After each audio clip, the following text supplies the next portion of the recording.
So, now 2 days until I have my kidney removed. I think I told you guys the basic story about how they found it, which really was quite lucky. With renal cell carcinoma, if you get it at stage 1, if you find it early, before symptoms, then there's quite a good survival rating.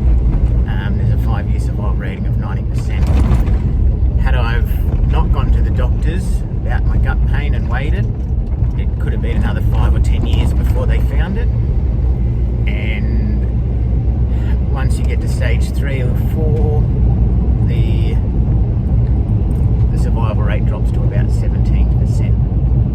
So it truly is a blessing to have accidentally found it early like this. Another interesting fact is a lot of the men in my family die early 60s.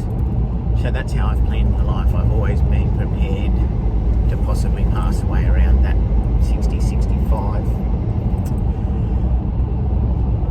from who knows what, you know. And I'm starting to think that maybe this cancer is what would have taken my life at that stage. Now that they've found it, obviously I'm going to be tested regularly every year if everything goes the way that we're planning it to go, and I'm hoping you guys are all helping me manifest that to happen. If they take it out and it doesn't come, well, maybe even if it comes back in a few years, they'll just be able to cut that out too, whatever it is, and I'll be okay. But ever since Dad died, I've been asking medical professionals to keep an eye on it. I may have cancer, can we do a full test? And they would agree. They would do a basic blood test and say, no, you're fine. So when they found the lump, that was one of the first things I said was, no, it's probably not, because I've done all the tests, I've done the blood tests. And they then informed me that there's a lot of other tests that should be done if you think you have cancer to double check it.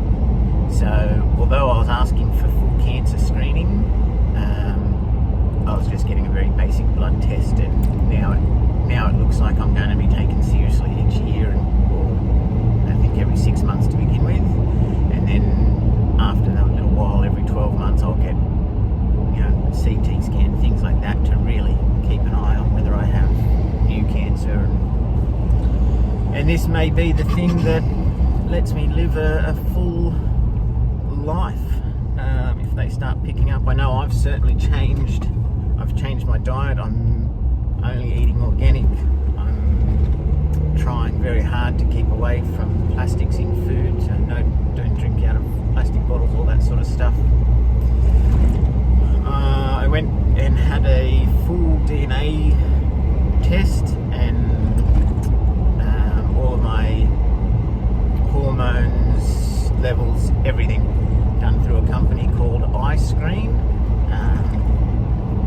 and I found out some interesting things. I've got some gene variants which do make me somewhat susceptible to cancer, and I've got something that I'll have to look all these up and do it properly for you and tell you what they are. It's when I'm not driving, but I have got a gene variant that makes me susceptible to glyphosate and other things like that. My body doesn't produce the enzymes that break it down. The same with what was the other one? Arsenic. Surprisingly, I don't. A dose of arsenic that most people's bodies would push through pretty easily and break down, my body will not. So it was interesting. It's little things. It's given me the insight I need to really focus on becoming as healthy as possible, to make sure that this cancer, once it's cut out of me, it doesn't come back. And that's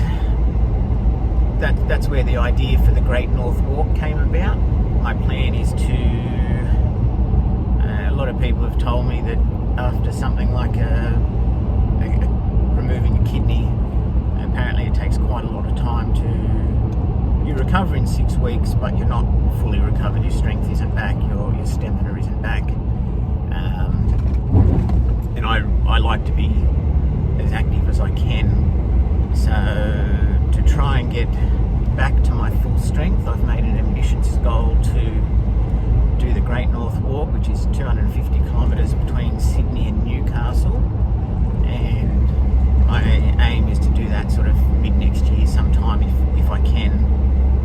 And that will push me to really focus on getting back to my full strength, back to a point where I can still have adventures with the kids and do things like that. And I'm going to document that journey. I'm going to document my recovery, what I do to try and keep myself mentally strong as well, because that's been a pretty big challenge,